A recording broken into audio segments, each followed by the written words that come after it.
Dieu, l'homme est le centre de tout. Le diable ne s'est jamais attaqué à la création de Dieu en dehors de l'homme. Il a combattu toute la création à travers l'homme, en se concentrant sur l'homme. Et l'homme est sa cible. Aucun d'entre nous ne pourra jamais connaître ce que le Seigneur Jésus a dû endurer entre les mains du diable lors de son séjour ici sur cette terre, et plus particulièrement durant les heures de sa croix.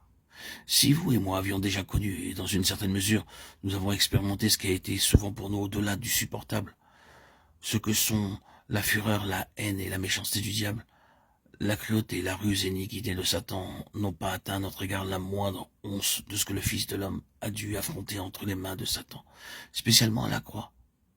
Pourquoi? Parce que l'homme est la pensée de Dieu, et Christ est l'homme, l'homme en qui tout est inclus, et l'homme modèle. Le fait que Dieu obtienne au final un homme en gloire représente tant de puissance, de sagesse et de triomphe de la part de Dieu, comme ayant totalement déjoué, vaincu, dépouillé de sa puissance toute la domination de Satan. Étienne a dit, « Je vois les cieux ouverts et le Fils de l'homme. » Acte 7, 56. Saül de Tarse entendit ces mots, « Je suis Jésus. » Acte 9, 5. Le mystère caché depuis tous les âges et les générations est précisément ceci, que le dessein éternel de Dieu est lié à l'homme, et que Jésus-Christ est l'élu, l'homme en qui tout est inclus, le premier-né.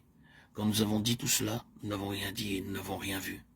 Le connaître, voir qui est Jésus et ce qu'il est la plus grande révélation qui puisse nous arriver. Et c'est pourquoi l'apôtre dit qu'il prie afin que le Dieu de notre Seigneur Jésus-Christ, le Père de gloire, puisse accorder un esprit de sagesse et de révélation dans la pleine connaissance de lui-même. Il n'existe pas une plus grande chose qui puisse à jamais se produire en dehors de la pleine connaissance de lui-même. Il ne s'agit pas de la pleine connaissance de Dieu en tant que Dieu dans sa divinité. Il s'agit de la pleine connaissance de notre Seigneur Jésus-Christ, dans la désignation, la pensée et l'intention de Dieu en tant qu'homme. Mais ce n'est qu'un aspect. Vous pouvez le nommer le plus grand si vous le souhaitez, mais ce n'est qu'un seul aspect de cette révélation qui s'est finalement dévoilé. L'autre aspect est que la plénitude de la personne doit être manifestée corporativement dans l'Église des premiers-nés. Il est le premier-né, l'Église est celle des premiers-nés. Lui et nous sommes désignés comme un seul corps. Vous et moi ne serons jamais incorporés à la divinité. Nous ne formons pas un seul corps avec la divinité. C'est avec l'homme que nous sommes un. Nous sommes incorporés à Christ, l'homme. Comme Paul, dans son épître aux Éphésiens, le dit, créant avec les deux un seul homme nouveau. Éphésiens 2,15. Nous avons dit que notre aspect est la plénitude de la personne de Christ qui doit être manifestée corporativement. Ceci nous amène à la deuxième requête de la prière de l'apôtre. Quelles sont les richesses de la gloire de son héritage dans les saints? Éphésiens 1, 18, 19. Quel est l'héritage de Christ dans les saints? Quelles sont les richesses de la gloire de Christ dans les saints? La réponse est que les saints doivent apporter à Christ les moyens de la manifestation universelle de lui-même selon le dessein de Dieu à son égard. C'est une partie de l'arrangement décidé lors de ces conseils de la divinité, qu'il sera la plénitude centrale, mais que cette plénitude ne devait pas être manifestée, présentée de manière isolée.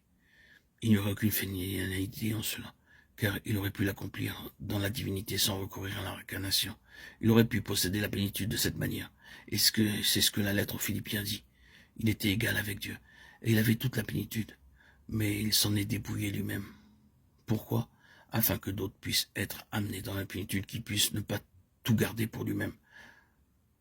C'est ce que Satan souhaite faire. Le Seigneur Jésus s'est dépouillé afin que d'autres y prennent part.